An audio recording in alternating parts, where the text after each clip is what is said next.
வடகிழக்கு பருவமழை முன்னேற்பாடுகள் தொடர்பாக துணை முதலமைச்சர் உதயநிதி ஸ்டாலின் ஆய்வு மேற்கொண்டிருக்கிறார். விவரங்களை நம்முடைய செய்தியாளர் மகேந்திரன் வழங்கிட்டு கேட்கலாம். மகேந்திரன், வணக்கம். இந்த ஆய்வு தொடர்பான மேலும் விரிவான விவரங்களை பகிரலாம். வடகிழக்கு பருவமழை தொடங்க உள்ள நிலையில் பருவமழையை எதிர்கொள்ள அரசு முன்னெச்சரிக்கை நடவடிக்கைகளை மேற்கொண்டு வருகிறது. வடகிழக்கு பருவமழையை எதிர்கொள்ள எடுக்கப்பட்டு வரக்கூடிய முன்னெச்சரிக்கை நடவடிக்கைகள் குறித்து சென்னை எழிலகத்தில் உள்ள மாநில அவசரகால செயல்பாட்டு மையத்தில் துணை முதலமைச்சர் உதயநிதி ஸ்டாலின் சற்று முன்னதாக ஆய்வு மேற்கொண்டார்.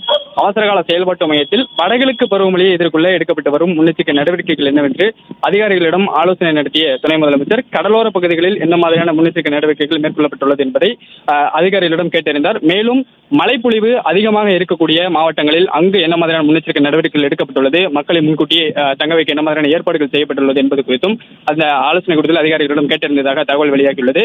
குறிப்பாக சென்னையை பொறுத்தவரை பல்வேறு முன்னெச்சரிக்கை நடவடிக்கைகள் தற்பொழுது மேற்கொள்ளப்பட்டு வருகிறது. படகுகள் வாங்கப்பட்டுள்ளது மற்றும் அதிக மழைப்பொழிவு இருக்கக்கூடிய இடங்கள் கண்டறியப்பட்டிருக்கிறது. இதுபோன்ற நடவடிக்கைகள் மாநில அவசரகால செயல்பாட்டு மையத்தில் பொதுமக்களிடம் வரக்கூடிய அழைப்புகளை ஏற்று அவர்களுக்கு எந்த மாதிரியான முன்னெச்சரிக்கை நடவடிக்கை எந்த அளவிற்கு தீவிரமாக எடுக்கப்படும் என்பது குறித்தும் இந்த அதிகாரிகளிடம் கேட்டறிந்தார். தற்பொழுது இந்த வடகிழக்கு பருவமழை விரைவில் தொடங்கக்கூடிய நிலையில் அதன் தொடர்பாக இந்த மாநில அவசரகால செயல்பாட்டு மையத்தில் துணை முதலமைச்சர் உதயநிதி ஸ்டாலின் ஆய்வு மேற்கொண்டிருக்கிறார். உடன் பேரிடர் மேலாண்மை துறை அமைச்சர் கே. ராமச்சந்திரன் மற்றும் வருவாய்த்துறை ஆணையர் உள்ளிட்டோர் உடன் இருந்தனர்.